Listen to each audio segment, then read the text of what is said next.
Comment par une seule personne, une destinée peut être brisée? Comment par une simple relation sexuelle, une destinée peut être brisée? Des gens peuvent se retrouver avec tant de difficultés. Je vais vous raconter l'histoire d'un frère en Christ. Cette histoire m'a été rapportée par ma mère.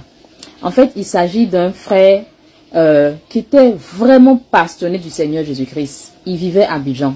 Ce frère, tout se passait bien dans sa relation avec Dieu. Il était un modèle pour plusieurs. Et Dieu a fait grâce, il s'est retrouvé, il a été affecté dans une autre ville en Côte d'Ivoire.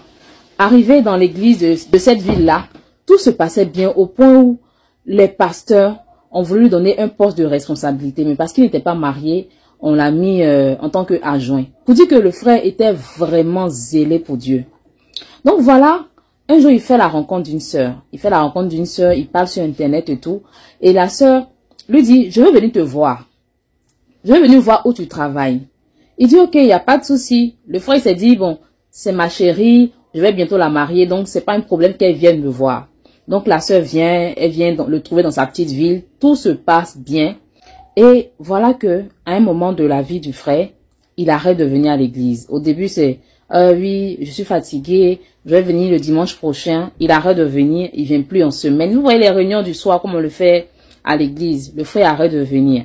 Ses frères en Christ lui demandent, mais qu'est-ce qui se passe? C'est toi le frère qui nous bourse. Comment ça se fait que tu ne viens plus à l'église? Vous voyez? Et il a commencé à vivre avec la sœur. La sœur qui était juste là de passage, juste là pour un week-end. La sœur a commencé à vivre avec lui dans la maison, sachant qu'ils ne sont pas encore mariés. Ils sont juste en train de cheminer ou peut-être fiancés. La sœur commence à vivre avec lui. Et le frère, il arrête complètement de venir à l'église. Plusieurs personnes vont l'interpeller. Il n'écoute pas. Il continue sa vie. Et voici qu'un jour, on apprend que le frère est gravement malade. Le frère est gravement malade au point où il n'arrive même pas à aller au travail. Il n'arrive même pas à se déplacer. Les frères en Christ vont là-bas chez lui. On lui parle de Dieu. On prie pour lui. Au point où la maladie du frère, tellement ça s'aggravait, ils l'ont envoyé à l'hôpital. Arrivé à l'hôpital, on dit, bon, où sont tes parents? Il appelle ses parents. Et les frères en Christ, oui, c'est le frère. Quel que soit le péché, on reste toujours frère. On doit se témoigner de l'amour. Ils arrivent à l'hôpital et on dit que le médecin a vu, excusez-moi, l'anus du frère.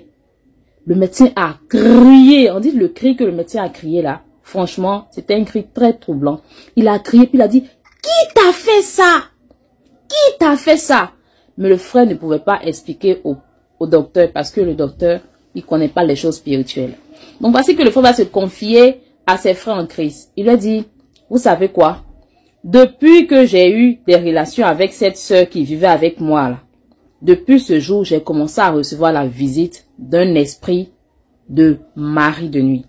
Vous voyez, lui c'est un homme, il avait la visite d'un esprit de mari de nuit. C'est-à-dire, le mari de nuit dans le spirituel, qui est censé se manifester dans le spirituel. Lui, en fait, le mari de nuit couchait tellement avec le monsieur qu'il a gâché son anus. Et le frère, il est décédé. Mais à ce qui paraît, avant de mourir, il a accepté le Seigneur et s'est repenti. Vous voyez comment, par une simple relation sexuelle, sa vie a été gâchée. Par une simple relation sexuelle, les esprits de mari de nuit ont détruit sa vie. Les amis, fuyez l'impudicité.